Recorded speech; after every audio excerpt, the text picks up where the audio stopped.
ये भगवान की योग माया बड़ी विलक्षण, विचित्र और अलौकिक है।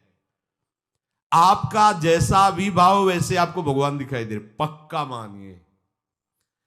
आप स्त्री भाव से देख रहे हैं तो भगवान आपको स्त्री रूप में आपके पास है, पुत्र भाव से पुत्र रूप में आप जान नहीं पा रहे, वही है, दूसरा नहीं है। हजारों बार बता चुके हैं कि ना मानने और ना जानने पर भी आपके हृदय में सत्ता उन्हीं की है। जिस दिन वो भगवान अंतर ध्यान हो जाते, प्यारे पुत्र, प्यारी पत्नी, प्यारे सुहृद मित्र आदि को आप चिता में जला देते हैं, तो था ना आपके हृदय में आदर, पर आप अनजाने से भी भगवान का ही आदर करते हो। अगर जान करके आदर कर लो तो तुम मुक्त हो जाओ इस दुख से, इस प्रपंच से। श्री भगवान कहते हैं कि मेरे अज अविनाशी स्वरूप को ये मूढ़ लोग नहीं जानते हैं, केवल वही जान सकता है जो मेरा आश्रय लेकर के मेरे को पुकारता रहता। भजन का मतलब तब पुकारना, भगवत चिंतन करना। वेदाहम शमतीतानि वर्तमानानि चार्जुन भविष्याणि च भूतानि माम तु वेद न कश्चन। हे अर्जुन, जो प्राणी भूतकाल में हो चुके हैं तथा जो वर्तमान में है और जो भविष्य में है, उन सब प्राणियों को मैं जान रहा हूं। जैसे आंवला ऐसे रख लो तो चारों तरफ से देख सकते हो, ऐसे भगवान अनंत ब्रह्मांडों को, जीवों को एक साथ देख रहे हैं। यही भगवान की भगवत्ता है, एक साथ देख रहे हैं। कोई भी जीव ऐसा नहीं है जिसको भगवान का दुलार नहीं मिल रहा हो, कहीं भी हो, अनंत ब्रह्मांड सबके लिए जो आवश्यक हो भेज रहे। कोई भूखा नहीं रह सकता।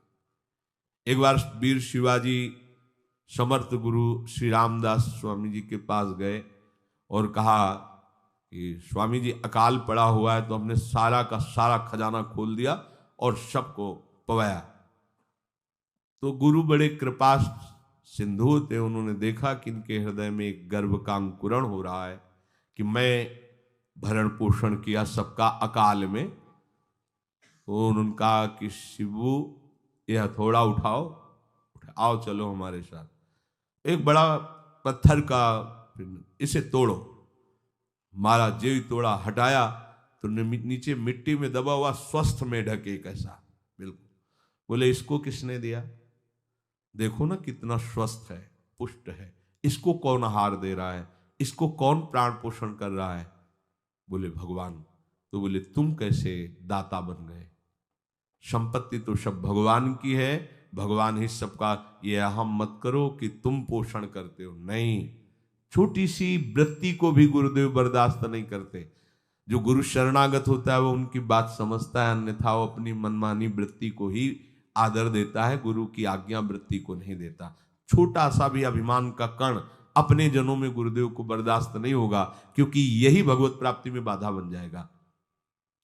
कितने जीव चराचर जगत में, देखो हमारे भगवान की भगवत्ता, सबको देख रहे हैं, सबको व्यवस्था दे रहे हैं, सब कुछ देख रहे हैं। 3 प्रकार की लीला हो रही, कहीं पालन लीला, कहीं सृजन लीला, कहीं विनाश लीला, उन्हीं के द्वारा हो रही, वही देख रहे हैं, वही कर रहे हैं। अगर ये बात तुम्हारी समझ में आ जाए तो अभी भगवान की शरण हो जाओ, पर अहम के कारण ये बात समझ में नहीं आती। जो भूतकाल में हो चुके हैं, वर्तमान में हैं, जो भविष्य में होंगे, सबका प्रभु वर्तमान की तरह देख रहे हैं, दर्शन कर रहे हैं। परंतु मुझे मेरे भक्त के सिवा कोई नहीं जानता है। भक्त के सिवा कश्यन, कोई भक्त बिरला, वही केवल भगवान को भगवान सबको देख रहे हैं,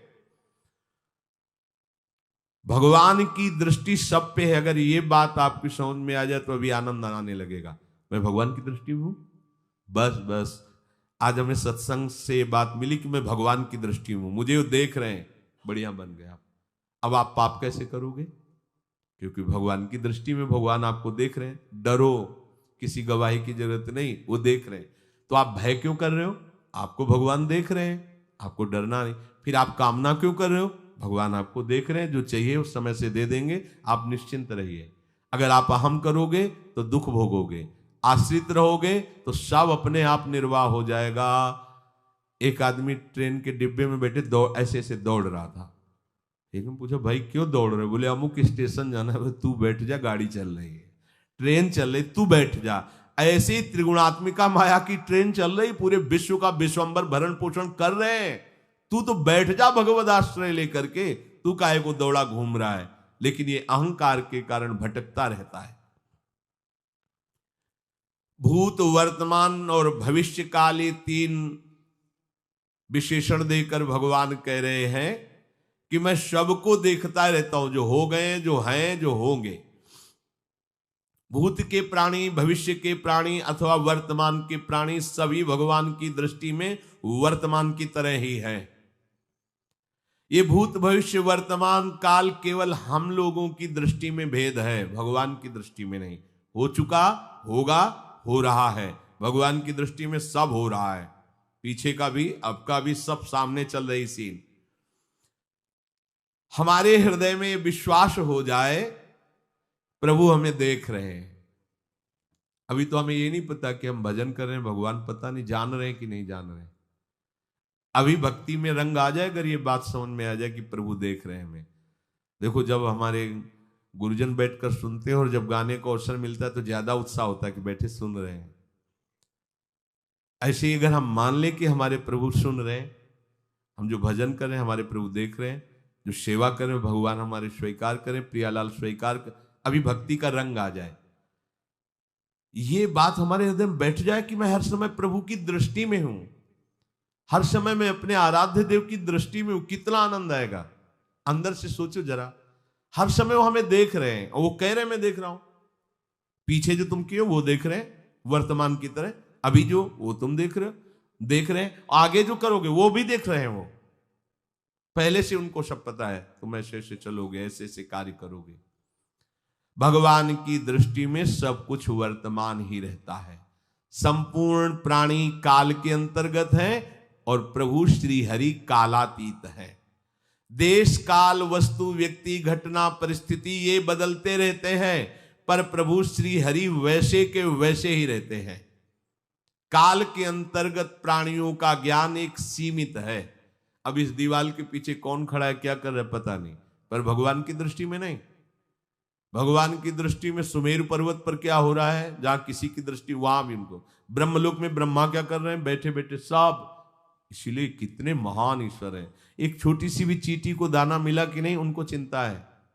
देखो, आप छोटे से 2-4 लोगों का भार लेकर के चिंतित हो रहे हो, अनंत ब्रह्मांडों के अनंत जीवों का भरण पोषण प्रभु हमारे कर रहे हैं और निश्चिंत हैं। अचिंत शक्तियां भगवान की, तो आप भी तो उनके बच्चे हो ना। ये सब कहने का मतलब है आप भी तो उन्हीं के अंश हो ना। 2-4 की चिंता में इतने तुम बावरे हो रहे हो, डिप्रेशन में पहुंच रहे हो, 2-4 कामनाओं के पीछे इतने। अनंत ब्रह्मांड तुम्हारा जो अंशी है, अनंत ब्रह्मांडों के अनंत जीवों का अनंत काल से भरण पोषण करता चला आ रहा है। कहीं भी किसी के साथ कुछ भी गलत नहीं हो सकता। जैसे कहते हैं कि क्या गलत हुआ, देखो ना अभी तो बच्चा था, ऐसा ऐसा हो गया, तो तुम्हारी दृष्टि में बच्चा है, पीछे तो बहुत पुराना है ना, जो कर्म करके आया उसका फल। कहीं भी गलत किसी के साथ नहीं होता, ध्यान रखना। जहां कुछ होता है, अभी हमने देखा मनो कि ये तो बहुत गंदा है, तो सीधे जा रहा था, ये आदमियों ने मिलकर इसे पीटा, अभी सीधा चल रहा, पीछा टेढ़ा चल के आया है, और जिनको पीटा है वही आके इसे पीट रहे हैं। अब हम वर्तमान को तो देख रहे हैं ना, पीछे की बात तो देख नहीं रहे ना, और भगवान पीछे की देख रहे हैं कि इसने पीछे बहुत ऐसा गलत किया, उसका हिसाब इसको मिल रहा है, इसलिए चुपचाप देखते रहते हैं। ध्यान रखना, इतना भी गलत नहीं हो सकता इस सृष्टि में। वो कैसे गलत नहीं हो रहा, अभी तो नवयुवक था, उसने कुछ ऐसा किया ही नहीं, अभी तो नई अवस्था थी, अभी तुम्हें दिखाई दे रहा है 15 वर्ष का है, लेकिन भगवान देख रहे हैं मेरा पुरातन अंश है, किस जन्म से क्या क्या करते चला आ रहा है। ये ज्ञान हो जाएगा तो किसी भी बात में आपको दुख नहीं पहुंचेगा, विक्षेप नहीं पहुंचेगा। नहीं, बड़े बड़े विक्षिप्त हो जाते। एक गौतमी नाम की महान तपस्विनी थी, महाभारत में कथा आती है, उसका एक ही पुत्र था और उसको सांप ने काट लिया। तो वहां की कुल भील उठा के लाए और कहा, देवी मां ये देखो सांप ने तुम्हारे बेटे को काट लिया।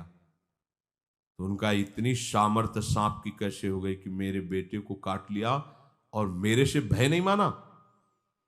आकर्षण वृत्ति जीव ही की, सांप सामने आ गया, तूने क्यों काटा, मैं तुम्हें भस्म कर दूंगी। तो आपने कहा पहले हमारी प्रार्थना सुन लो।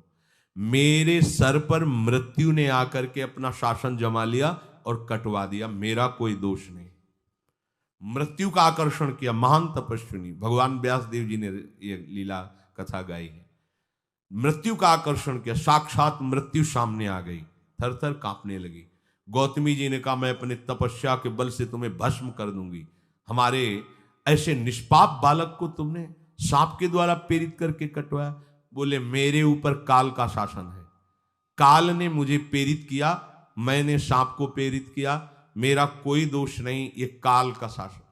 काल का आवाहन किया, काल उपस्थित हुआ। काल ने कहा कि मेरा इसमें कोई दोष नहीं, इस बालक के पूर्व जन्म के कर्म के द्वारा मैं प्रेरित हूं।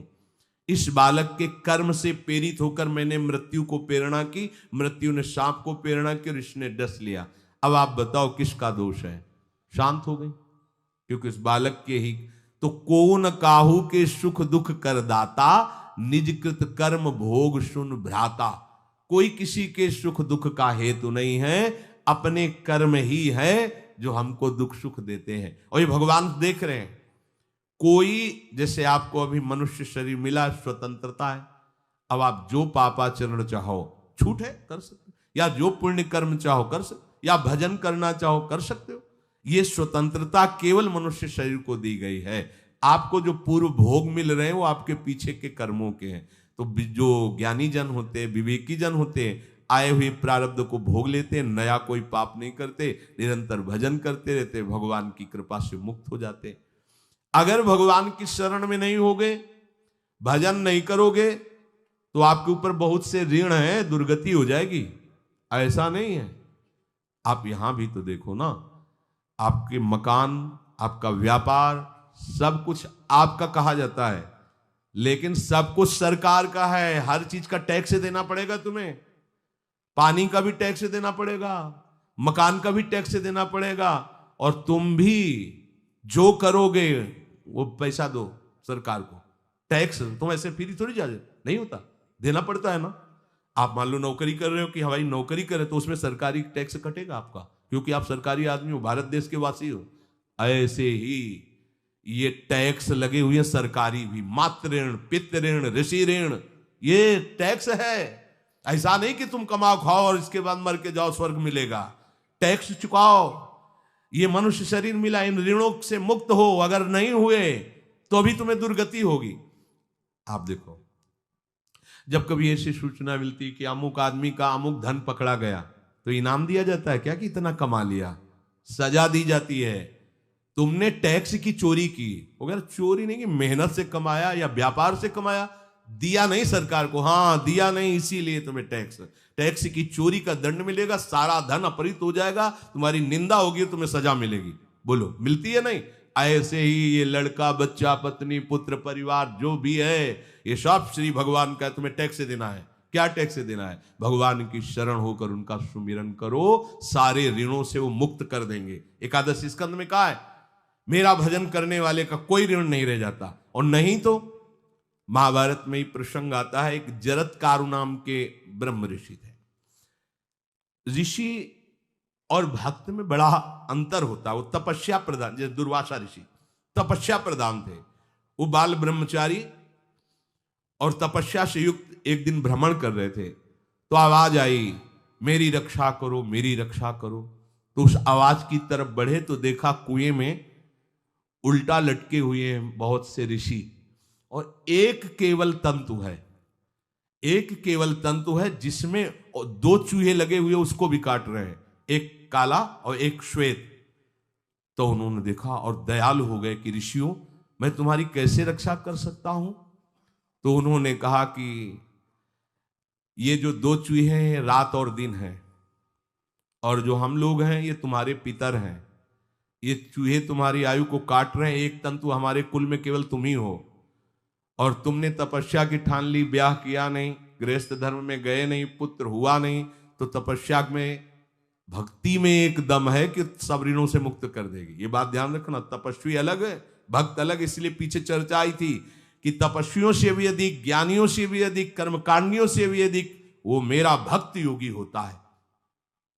तुमने तो ब्याह किया नहीं, तो अब ये तंतु रात दिन तुम्हारे जीवन को काट रहे हैं, जहां तुम खत्म हुए हम सब नरक में गिर जाएंगे। पितरों ने कहा तुम पितर ऋण से युक्त हो, मुक्त तभी होगे जब ऐसा करो। वो दृश्य खत्म, अंतर ध्यान हो गया। वो बड़े दुखी हुए कि क्या करें। तो उन्होंने मन में निश्चय किया कि एक ब्याह तो करूंगा पितरों के उद्धार के लिए। इतने बड़े तपस्वी हैं जरत्कारु जी, बड़ी महिमा है, लेकिन बात यहां फंस गई।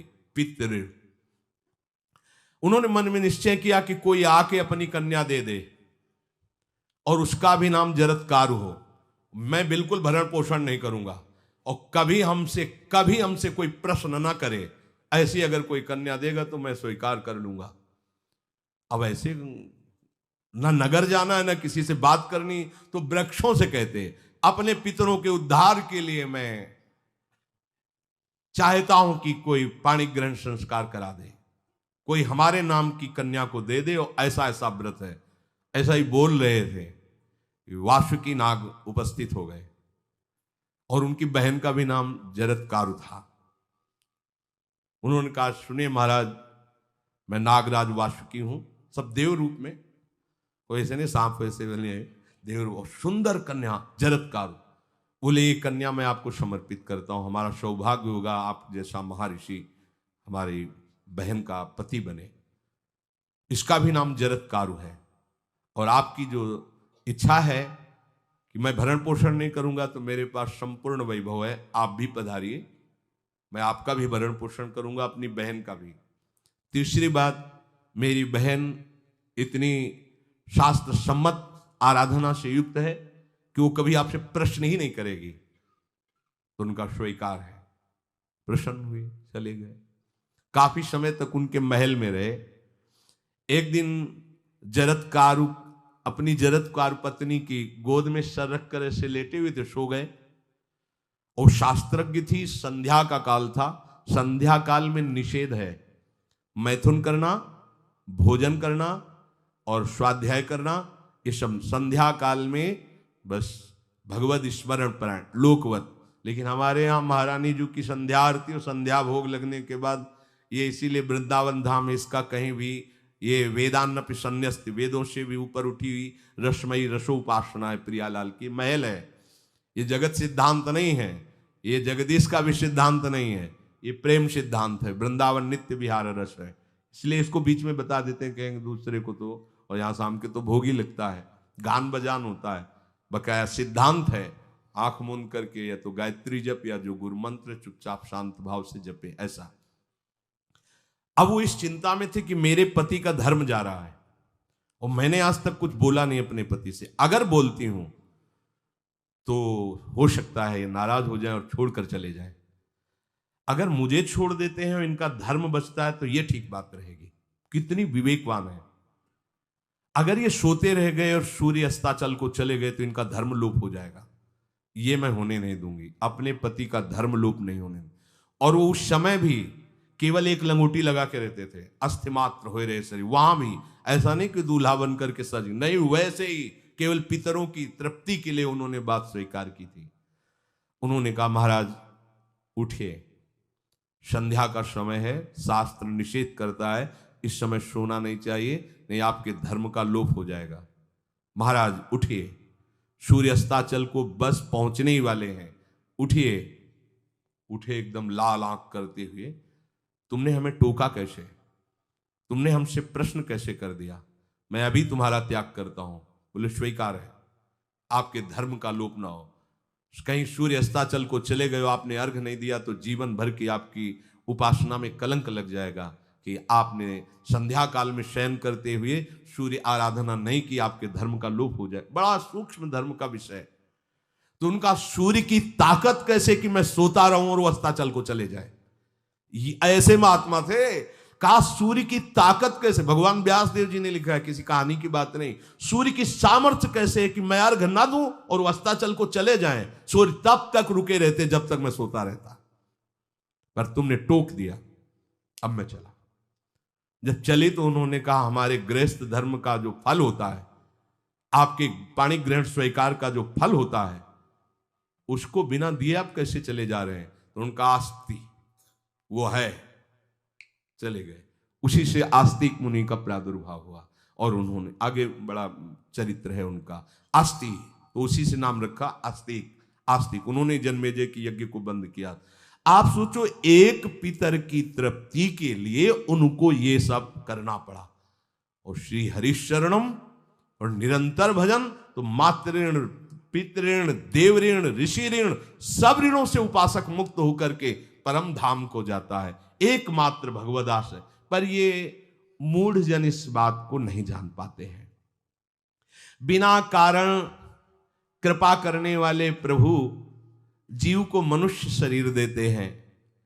ये मनुष्य शरीर अंतिम शरीर है, अगर इसमें नहीं बना तो फिर चले जाओगे 84 लाख योनियों के चक्र में।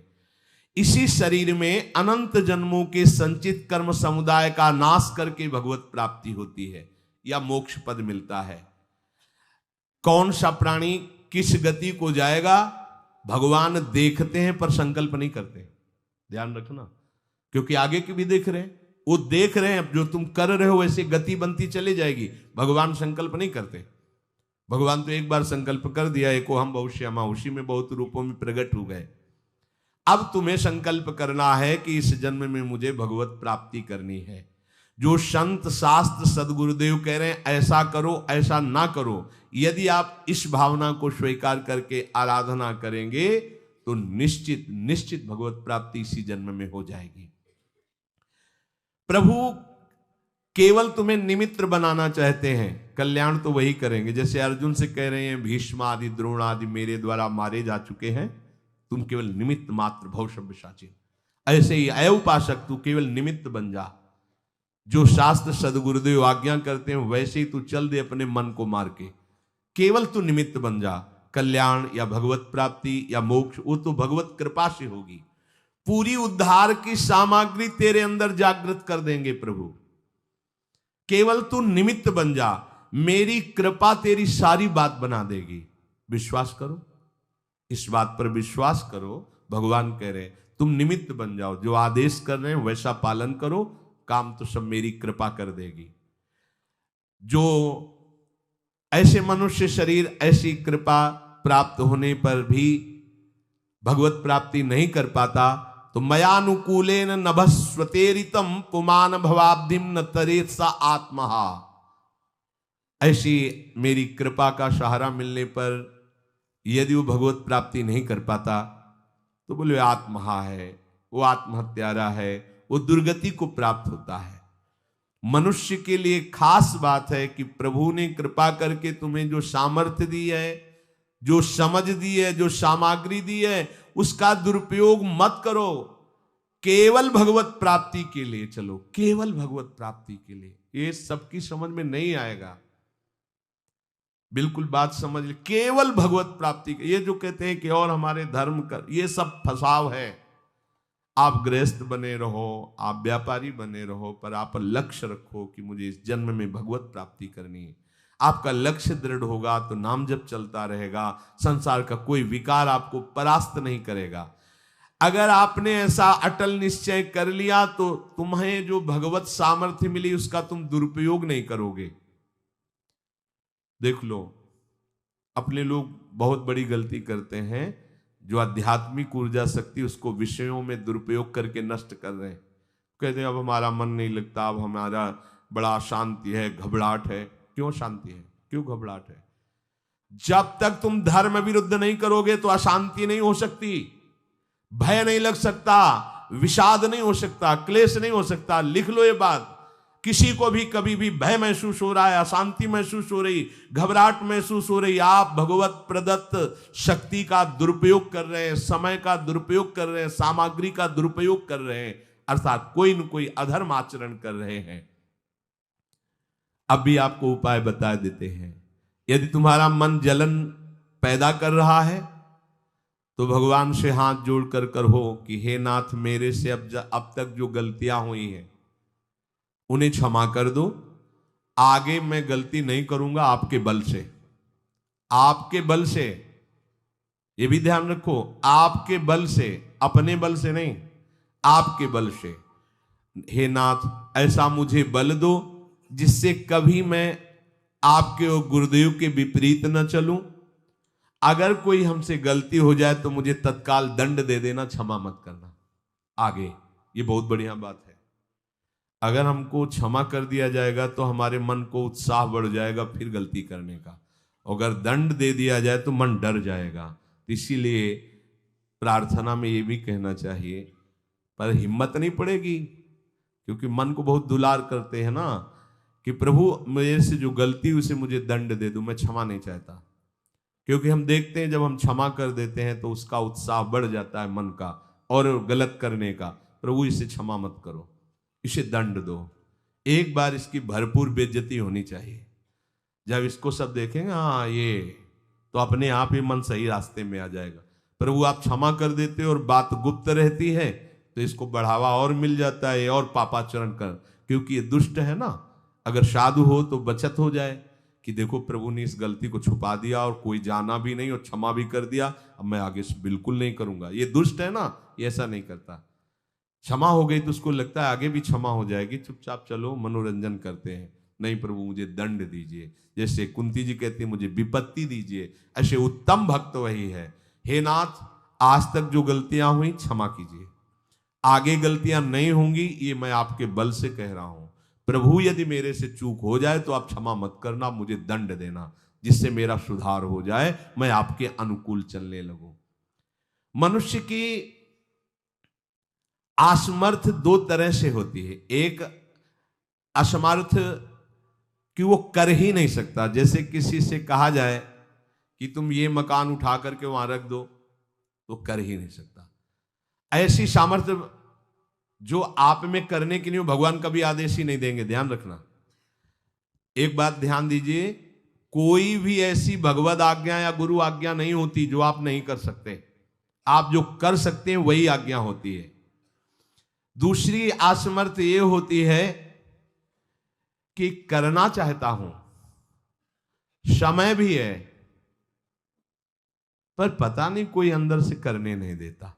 भजन करना चाहता हूं, ब्रह्मचर्य से रहना चाहता हूं और अनुकूल कृपा भी है, सत्संग मिल रहा है, धाम वास सब, पर कोई हमारे ऊपर सवार हो जाता है और हमसे ऐसा करवा लेता है। यह है प्रमाद, यह है मूढ़ता, यह साधक को नष्ट कर देती है। दो प्रकार की असमर्थता की बात हुई।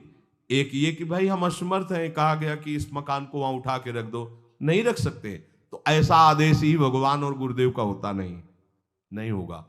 और अगर आदेश हो गया है तो आप उठा के देख लेना, आप उठा लोगे। अगर आपको यह ध्यान रहा कि गुरुदेव की आज्ञा है, हरि की आज्ञा है, हो जाएगा। हम कई बार आपको कहा है, अंगद को ऐसे मसल दें, ऐसे वीर थे रावण की सभा में, पर राम प्रताप सुमिरपन रोपा। इस सभा में कोई बड़ा वीर हो, मेरा पैर उठा दे, राम जी सीता जी हार जाएंगे, वापस चले जाएंगे।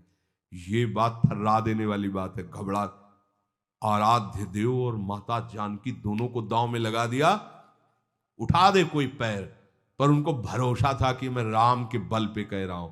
राम बल आकर के विराजमान हो गया, कोई नहीं उठा पाया। आखिरी में रावण झुका, मेरे झुकने से, मेरे सामने झुकने से तेरी बात नहीं, तो जो बार बार जिनको मनुष्य कह रहा है उनके चरणों में जा, मैं उनका एक तुच्छ दास हूं। यदि आदेश हो जाए तो घूंसा से सबको मार करके तेरी पत्नियों को बंदी बनाकर और तुझे अभी राम जी के सामने डाल दूं। ये अंगद नहीं बोल रहे थे, ये राम प्रताप बोल रहा था। ऐसे ही यदि आपको आदेश कोई शास्त्र का या गुरु का है तो आप अक्षरशः समझ लीजिए उसमें उनका बल भी है, पर हम लोग उस बल का तिरस्कार कर देते हैं। थोड़ी सी मन की डालकर उसको हल्का किया तो वो बल वापस हो गया। सीधे जो बात मानी जाती है उसमें उनकी कृपा शक्ति होती है, और जो अपनी मन की लगा की जाती है वो साधन होता है। कृपा शक्ति और साधन में अंतर होता है। तो जो हम कर सकते हैं, आदेश है, हम करना भी चाहते हैं और नहीं करते हैं, इसका हमारे अंदर प्रमाद का राज्य है। प्रमाद। लोग कहते हैं कि पता नहीं कोई हमारे दिमाग में आके कर जाता है। हाँ, भूत आता है, भूत। अब ऐसे लोगों को बावरा कहते हैं। अब इनको ऐसी जगह पहुंच जाए जहां सही निर्णय नहीं होता और ये कर देना वो कर देंगे। उनको लगता है कोई है, बोले है ऊपरी चक्कर है, अल्ले ऊपरी चक्कर हो, घूम रहे हो पागल बने ऊपरी चक्कर। कुछ नहीं, ऊपरी चक्कर नहीं, भीतरी चक्कर है। ये भीतर का तुम्हारा वासनात्मक प्रपंच ही तुम्हें नचा रहा है। विवेक का जागरण करो। किसी के साथ, अरे प्यारे तुम हरि के अंश हो। स्मशान में रात्रियां व्यतीत हुई, स्मशान में गंगा के किनारे भूतों के बीच में, कोई भी नहीं, कुछ नहीं। सीम की चाप सके को तासु बड़ रखवार रमापति जासु। अकेले, न युवक अवस्था, कोई साथ देने वाला नहीं, अंधेरा, कोई टार्च नहीं, कोई व्यवस्था नहीं। हर समय एक अपार आनंद, भगवदा आनंद। कोई भय छू सकता है? हर समय हरि की दृष्टि में आप रहते हैं। आप भी ये प्रमाद मत कीजिए। ये प्रमाद है और कुछ नहीं है जो आप आचरण विरुद्ध कर देते हैं। अब क्या होता है, वो समझ पाता नहीं, उसके पीछे कर्म परंपरा लग जाती है। फिर वो हार जाता है कि मेरे से भजन वजन नहीं होने वाला, संयम से नहीं चलने वाला। अब वो योनि पर योनि प्राप्त करता चला जाए, ये योनि यो योनि। भगवान के स्वभाव को समझो और उनके आश्रित हो जाओ। कोटि विप्र बदल आ गए जाहू, आए सरन तजो नहीं ताहू। जो नर होए चराचर द्रोही, आवे सभय सरन तक मोही।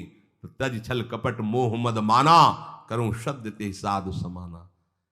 एक बार जीवन को प्रभु के चरणों में अर्पित कर दो। बस प्रभु सब संभाल लेंगे अपने बल से।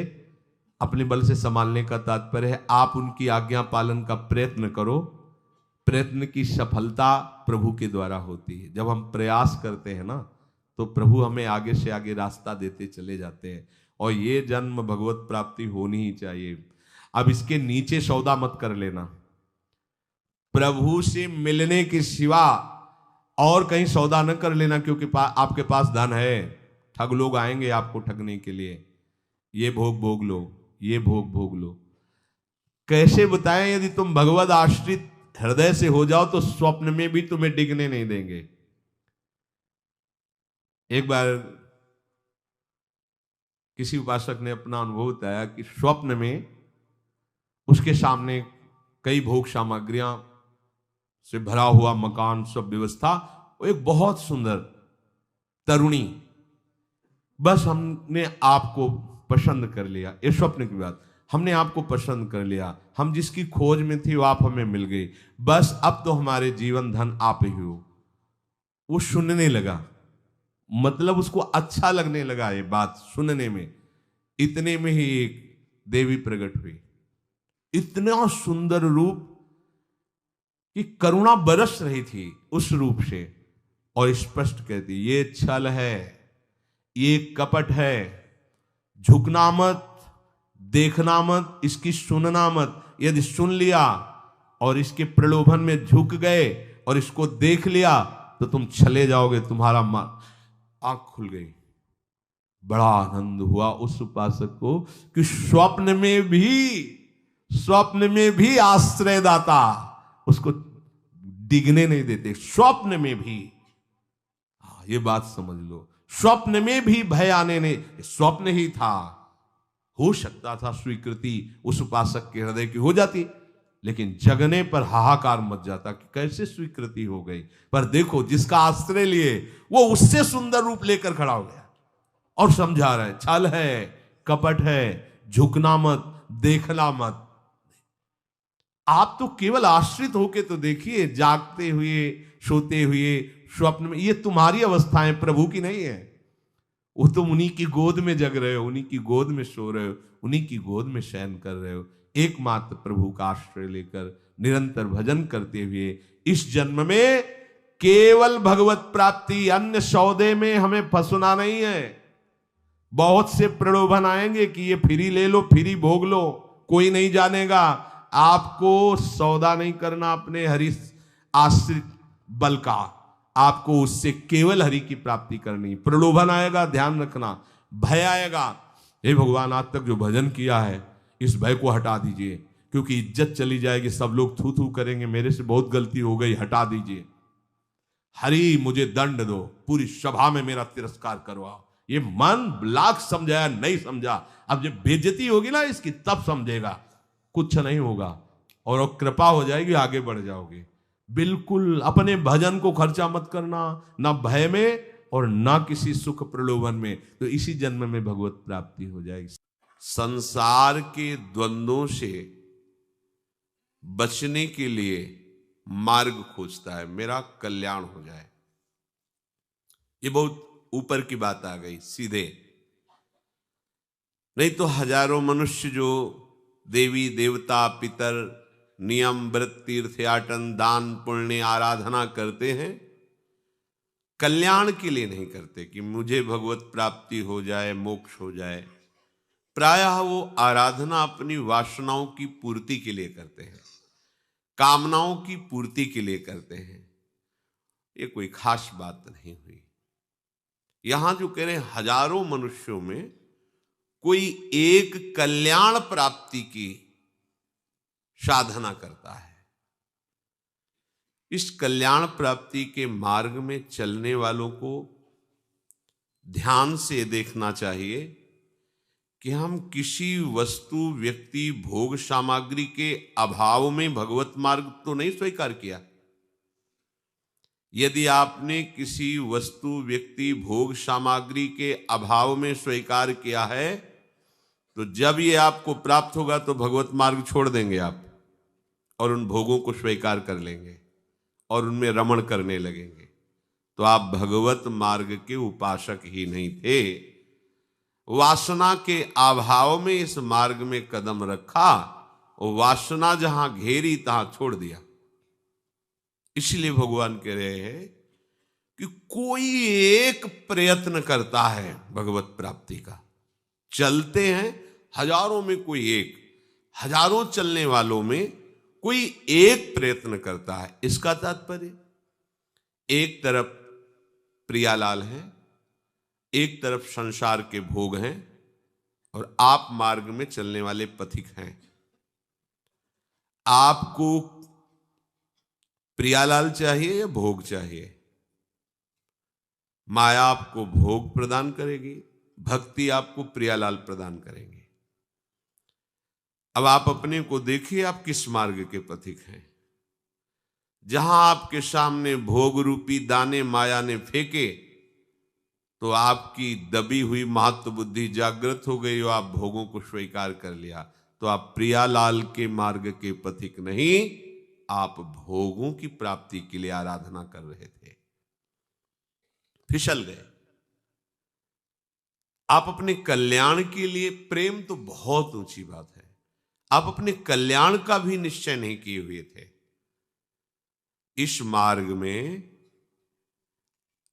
आते ही हैं, कोई संसार के दुखों से क्लांत शांत होकर भगवान की शरण लेता है, तो उसे विचार करना चाहिए कि जिन भोगों को हम चाहते हैं वो भोग तो किसी न किसी के पास बहुत है, उनको तृप्त हो जाना चाहिए, पर वो तृप्त नहीं हुए, तो मुझे विचार के द्वारा वो वासना, वस्तुओं के अभाव की भावना, इसका त्याग कर देना चाहिए, नहीं ये आगे गिरा देगी। जिस किसी भोग में तुम्हारा हृदय द्रवित हो रहा है, तो विचार विवेक के द्वारा आप उसे दबा दीजिए, नष्ट कर दीजिए अंदर ही अंदर। अगर वो वासना बनी रही तो आपको प्राप्त होगी, क्योंकि आप अध्यात्म मार्ग में चल रहे हैं, तो आपके अंदर शक्ति आएगी।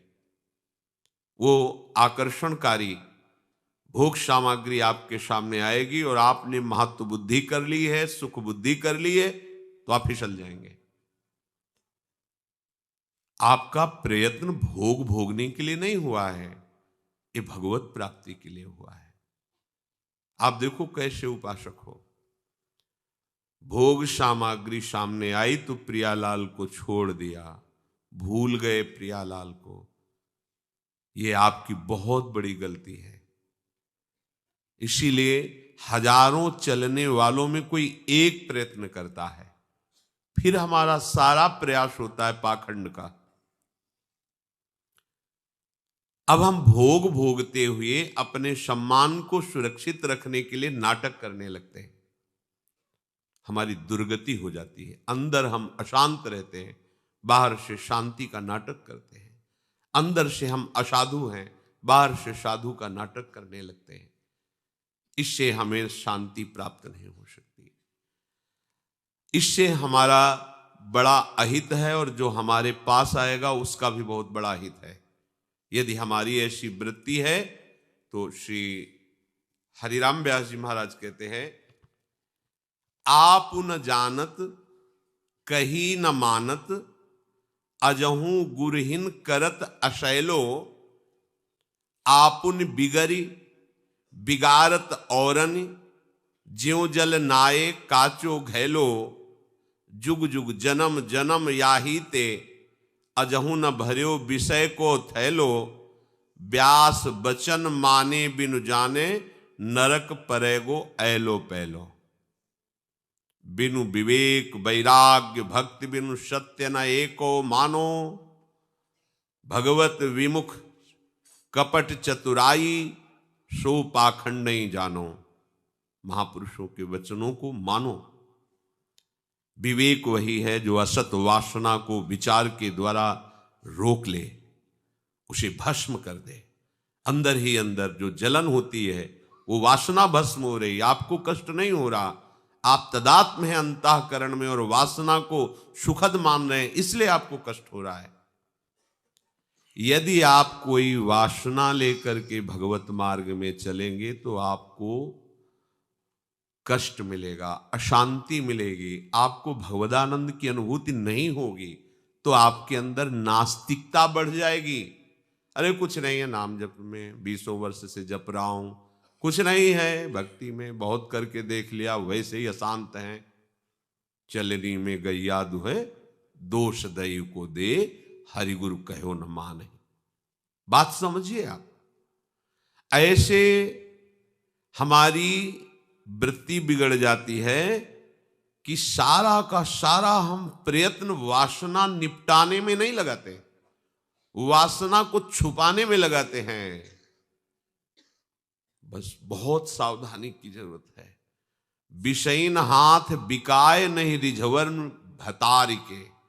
हमारे जो भरतार श्री हरि हैं उनको रिझाने की सारी वृत्ति दब जाती है और विषयी पुरुषों के द्वारा प्राप्त सम्मान मान प्रतिष्ठा धन भोग सामग्री, इसे हम मान लेते हैं साधना का फल और हम भटक जाते हैं। फिर ऐसा अगर हमें संग मिल गया ऐसे जनों का तो कह रहे हैं आप न जानत, वो खुद तो जानते नहीं है कि सतमार्ग क्या है। क्यों? क्योंकि कहीं ना मानत, अजहू गुरुहीन करत अशैलो, गुरु के वचनों के विरुद्ध आज भी उनके आचरण है। वो गुरु की आज्ञा नहीं मानते और आप जानते नहीं कि सत्य मार्ग क्या है, सत्य आनंद क्या है। तो आपुन बिगरी बिगारत औरनी, खुद तो बिगड़े हुए हैं और जो उनके समीप आ जाते हैं उनको भी वो बिगाड़ देते हैं, सतमार्ग विहीन कर देते हैं। ज्यों जल नाये काचो घैलो, जैसे कच्चे घड़े में पानी डाल दिया जाए तो नष्ट हो जाता है, ऐसे वो स्वयं नष्ट हैं और आए हुए जनों की आस्तिकता पर प्रहार कर देते हैं। उनकी शुद्ध आस्तिकता बदल जाती है, नास्तिकता की तरफ बढ़ने लगते हैं। जुग जुग जन्म जन्म याही ते, अजहू न भर्यो विषय को थैलो। ये कुविचार होने के कारण, विवेक विराग भक्ति ना होने के कारण, देखो जन्म जन्म से विषयों को भोग रहे हो, क्या तुम्हारी तृप्ति हुई? तो सावधान हो जाओ। व्यास बचन माने बिनु जाने, नरक परेगो ऐलो पैलो। कह रहे हैं कि आप बहुत गहरे नरक में उल्टा फेंको जाओगे। अगर बात नहीं मानोगे तो आपको बहुत, जैसी ही हरिवंश नरक गति दुर्भर, यम द्वारे कटियत नख छीके। सावधान हो जाइए। क्या करें फिर? तो निष्काम हुए जो श्याम ही गावहु, साचे साचे साधुनि में तुम साचे साधु कहावहु, निष्काम हुए जो श्याम ही गावहु। बिनु लीने जो नाचहु तुम, प्रेम भक्ति फल पावहु।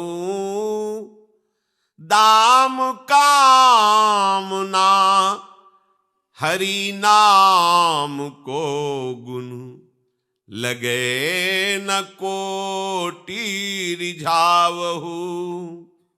इंद्री जीत हुए अजित ही मन दे, तन धन सुख बिसरावहु। विमुखन के द्वारे उजकत ही, मुख जिन हरि ही दिखावहु। निष्काम हुए जो श्याम ही गावहु। अगणित दोष रोष तृष्णा मह, कृष्ण ही कहा लजावहु। आशा बंधन ते नंद नंदन, व्यास ही बेगी छुड़ावहु। निष्काम हुए जो श्याम ही गावहु। अगर दुर्भर गति नरक से बचना है, बार बार जन्म मरण क्लेश अशांति रोग, कैसे कैसे भयानक कष्ट हैं, अविद्या से ग्रसित होने के कारण आपको दिखाई नहीं दे रहे। ये जगत ज्वालम, ये जगत आग है। कामाग्नि क्रोधाग्नि लोभाग्नि सब जल रहे हैं, पर ऐसी माया है कि उनको ये जलन भी सुखद लगती है। भाग नहीं रहे, प्रभु की तरफ नहीं भाग रहे। ये जगत ज्वालम, अगर शीतलता मिलेगी तो सीतई स्वपद मकरंदई समयतु। युगल सरकार के शीतल चरणारविंद का आश्रय लो तो ये ज्वाला तुम्हें स्पर्श नहीं कर पाएगी। पर कोई वासना के अभाव में, वस्तु के अभाव में, अगर आप कि हमारे पास धन नहीं, हमारे पास सुख सामग्री नहीं, नारी मुई घरी संपत्ति नासी, मूढ़ मुड़ाए भय सन्यासी, तो फिर आप सतमार्ग में नहीं चल पाएंगे। जहां आपको विषय सामग्री माया फेंकेगी, वहीं आप उसमें लिपट जाएंगे और परमार्थ में चलना भूल जाएंगे। इसलिए मानते हैं हृदय में वासना है, पर क्रियात्मक को अपना प्रभाव ना दिखा पावे, तभी तो साधक हो। अगर क्रियात्मक प्रभाव दिखा रहा तो साधक किस बात के, फिर तो संसारी हो। साधन पथ में चलने वाले उपासक के हृदय में वासना हो सकती है, अनेक जन्मों से उसी में रहा है तो स्वभाव संस्कार बना हुआ है, पर वो अपने गुरुजनों की वाणी, शास्त्र वाणी और भजन के प्रभाव से उस वासना को क्रियान्वित नहीं होने देता, सहता है। तास्तितिक्षस्व भारत, सह जाओ उसको। जहां वो सहने लगता है तो उससे असली मार्ग हृदय में दिखाई देता है, यह है परमार्थ। जब तक सहन नहीं करता तो परमार्थ मार्ग में पर्दा लगा रहता है, वो जान ही नहीं पाता परमार्थ किसे कहते हैं। जब जैसी मन और इंद्रियों की प्रेरणा हुई, उसी वेग से वो भोगों में उतर जाता है, तो उसे पता ही नहीं चलता परमार्थ किसे कहते हैं। यदि निष्कामता विवेक पूर्वक आप हृदय में धारण कर पावे तो आप सच्चे सच्चे संतों की गणना में आ जाएंगे। हरिराम व्यास जी कह रहे हैं, तुम सच्चे संत कहाओगे, और सच्चे संत का जगत मंगल करने के लिए कोई क्रिया नहीं करनी पड़ती। स्वाभाविक उसके रोम रोम से परमाणु निकलते हैं, जगत मंगल स्वयं होता है। ये चलते फिरते साक्षात महातीर्थराज हैं संतजन। ओहो, इनके दर्शन से, इनके शरीर के स्पर्श की हुई वायु से इनके वचनों से पाप ही नहीं, पाप की प्रवृत्ति का नाश हो जाता है। सच्चे संत बनने के लिए हमें ये मार्ग मिला है। मत करो नाटक, किसी और की हानि नहीं, आपकी हानि है। जिन विषयों में संसार रमण कर रहा है प्यारे, उन्हीं से विजय पाने के लिए आपको ये मार्ग प्रभु ने दिया है, आपको विवेक दिया है, आपको संग दिया है। कितनी कृपा है कि हमें भगवत प्रेमी महात्माओं का संग, उनकी वाणियों का संग, उनके बताए हुए सिद्धांतों का श्रवण मनन करने का अवसर दिया। नहीं, माया अवसर ही नहीं देती, ऐसे प्रपंच में फंसाए रखती है। पूरा दिन काम धंधा में व्यतीत हुआ, शाम के खाए पिए बस पूरी रात सोने में, विषय भोगने में नष्ट हो गई। जीवन का जीवन व्यतीत हो गया, पता ही नहीं चला आयु कब नष्ट हो गई। अब मृत्यु का समय आया, कोई साथी नहीं, घबरा रहा है। अब फिर दुर्गति, जो हमें अवसर मिला था गया। सच्चे बनो, प्रभु सच्चाई से प्रसन्न होते हैं। हम में कचाई है, पर हम सच्चे मार्ग के पथिक हैं। वो कचाई धीरे धीरे नष्ट हो जाएगी, क्योंकि सत्य मार्ग का प्रभाव असत वासनाओं को भस्म कर देता है। बस आप मौन धारण करके चलिए, क्रियान्वित मत होने दीजिए किसी वासना को।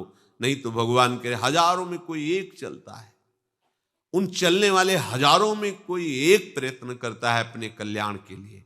क्यों? क्योंकि उसे भोग के अभाव में परमार्थ के पथ की स्वीकृति हुई, तो जहां भोग मिला वहीं फिसल गया। ऐसा नहीं होना चाहिए। सोचो, जिन भोगों के लिए संसार पूरा जीवन नष्ट कर देता है, वो भोग तुमने परमार्थ पथ में कदम रखा कि वो बिना किसी क्रिया के सामने आ रहे हैं आपके, तो आपको अपने मार्ग का महत्व समझना चाहिए कि भोगों में लिपट जाना चाहिए। ध्रुव जी जब निश्चय किया कि मुझे परम पद पर पहुंचना है, आज हमारे पिता ने अपनी गोद में नहीं बैठाला, मां ने झिड़क दिया, मैं ऐसा भजन करूंगा कि भगवान के परम पद को प्राप्त करूंगा। माता का आशीर्वाद लेकर निकले, तेव ही देवर्षि नारद जी मिल गए। बेटा, हम जानते हैं तुम क्षत्रिय राजकुमार हो, तुम्हारे अंदर ऐसी दृढ़ता है, पर तुम गोदी में बैठना चाहते, चलो मैं अभी तुम्हें राज्य सिंहासन पर अभिषिक्त करवा देता हूं। मेरे आदेश का खंडन उत्तान पाद नहीं करेंगे। ध्रुव जी को अद्भुत आनंद हुआ। किस बात का? कि अभी तो भगवान के लिए कदम बढ़ाया, और जहां गोद में बैठने का अधिकार नहीं, वहां मुझे सिंहासन पर बैठने का अधिकार मिला। अब तो वापस ही नहीं हो सकते।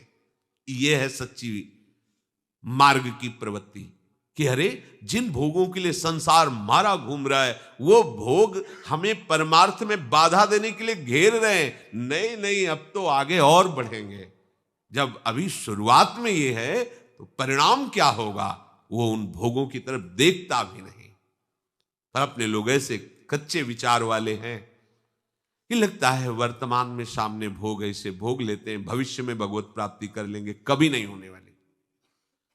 भगवत प्राप्ति को जो भविष्य में मानता है, नहीं, प्रभु सब काल में है तो इस समय भी है, प्रभु सब जगह है तो यहां भी है, प्रभु सब में है तो हम में भी है, प्रभु सब के है तो हमारे भी हैं। हमको अभी इसी क्षण प्रभु में स्थित होना है। ऐसी वर्तमान की वृत्ति लेकर उपासक चलता। समय जो लगे प्रभु जाने, लेकिन वो भविष्य के लिए नहीं टालता, वो वर्तमान में भगवत अनुभूति के लिए व्याकुल होता है। ये दृढ़ निश्चय सत्संग से होता है। आपको सत्संग मिल गया, बहुत बड़ी कृपा हो गई। ये दृढ़ निश्चय बड़े बड़े व्रतों से, अनुष्ठानों से, नियमों से, साधनाओं से नहीं होता। व्रतान यज्ञ छंदांसि तीर्था नियमा यमाह यथा वरुंधेत सत्संगा सर्वसंगोपहो इमाम, श्री भगवान कह रहे हैं। क्योंकि सत्संग से सर्वसंग का त्याग कराने वाला विवेक पैदा होता है। बिन सत्संग विवेक न होई। और वो विवेकवान ही विचार करता है कि मुझे इतना सुंदर अवसर मिला, अब मैं प्रभु को छोड़कर इन विषयों में नहीं रमण करूंगा। नहीं, अंदर से स्वीकार की। आप अंदर से स्वीकृति दृढ़ नहीं किए हैं, इसलिए आप घबराते हैं, कभी ऐसा हुआ मैं फिसल जाऊं। नहीं, अंदर से दृढ़ निश्चय करो, और यह निश्चय उस समय ज्यादा जोर का होना चाहिए जिस विषय में आप कमजोर हो और वो विषय आपके संयोग में आ गया है। आपको उस समय बहुत सावधान रहना है, पर हम सावधानी को सुहा कर देते हैं और उस समय वर्तमान में उस भोग में लिप्त हो जाते हैं कि भविष्य में फिर हम सावधान होकर भजन कर लेंगे। कभी नहीं होगा। वर्तमान बिगड़ा तो बिगड़ता ही चला जाएगा, ये ध्यान रखिए। वर्तमान संभाल लिया तो भूत भविष्य सब पावन हो जाएगा। जो प्रभु की लीला का गायन करके, प्रभु के नाम कीर्तन करते हुए प्रभु के सामने नाचते हैं, केवल प्रभु के लिए कह रहे हैं कि बिनु लीने जो नाचो तुम प्रेम भक्ति फल पावो। दो भाव हैं। अभी हम भगवदाकार वृत्ति में लीन नहीं हुए, पर प्रभु का नाम लेकर उनके गुणों का गान करके नाच रहे, तो बोले प्रेम भक्ति फल मिलेगा तुम्हें। दूसरी बात, बिनु लीने, किसी से भी कुछ भी उसके बदले में पाने की भावना नहीं होनी चाहिए। नाम गुण कीर्तन नृत्य वाद्य आदि जो हम कर रहे हैं अपने आराध्य देव की प्रसन्नता के लिए कर रहे हैं। यदि कहीं यही दूसरे के दिखावे के लिए, रिझावे के लिए हो गया तो फिर स्वांग हो गया। नहीं, रिझवन भतार के, अपने आराध्य देव के रिझाने के लिए तुम नहीं कर रहे, संसार के लिए कर रहे हो। और यदि आप आराध्य देव के लिए कर रहे हैं तो भले प्रेम नहीं है, आप ऐसे ही प्रभु के सामने उल्लसित होकर गा रहे, नाच रहे, तो आपको प्रेम फल प्राप्त होगा। दाम कामना, ये आपकी जो बाहरी संपत्ति है, ये बड़ा भुलावा है। सच्ची मानिए, जब इस संपत्ति का बल हृदय में आ जाता है तो साधक का पतन हो जाता है। ये बात बिरले ही समझ पाएंगे। ये बाहरी मान प्रतिष्ठा, संपत्ति, यश, कीर्ति, लाभ बाहरी, इसकी तरफ ध्यान मत दो। ये वो आंधी है जो तुम्हें शतमार्ग को ढकने के लिए भेजी गई है। नहीं, आएगी आंधी, आपके मार्ग में छा जाएगा अंधेरा, पर आपका अभ्यास, कदम रुकना नहीं चाहिए, भजन रुकना नहीं चाहिए, भगवत निष्ठा झुकनी नहीं चाहिए। आगे बढ़ो, आगे बढ़ो। अगर आप कहीं उस अंधकार में भ्रमित हो गए और किसी भी वस्तु व्यक्ति के साथ खेलने लगे तो आपका मार्ग रुक जाएगा। आपका बल प्रभु का नाम होना चाहिए, प्रभु का आश्रय होना चाहिए, प्रभु होने चाहिए। रुपया, घर, संपत्ति, परिवार, यश, कीर्ति, ये लाभ नहीं है और हम लोग इसी में रच जाते हैं। चलो, जीवन तो चैन से कट रहा है। क्या चैन? हमें तो चाहिए कि जब से तुम बिछुरे पिए प्यारे, कबहु न पायो चैन, और हम चैन से जी रहे। आग लगे ऐसी चैन में जो प्रभु की स्मृति, प्रभु के प्रेम के बिना हम ऐसे जी रहे हैं। तो हमारे अंदर ये निष्ठा होनी चाहिए कि हमारा काम दाम से नहीं, नाम से चलेगा। प्रभु का नाम चल रहा है तो हम जीवित हैं, प्रभु का नाम चल रहा है तो हम आनंदित हैं, प्रभु का नाम नहीं तो हम मृत्यु तुल्य हैं। हमारा जीवन किस काम का? तद विस्मरणेन परम व्याकुलतेति।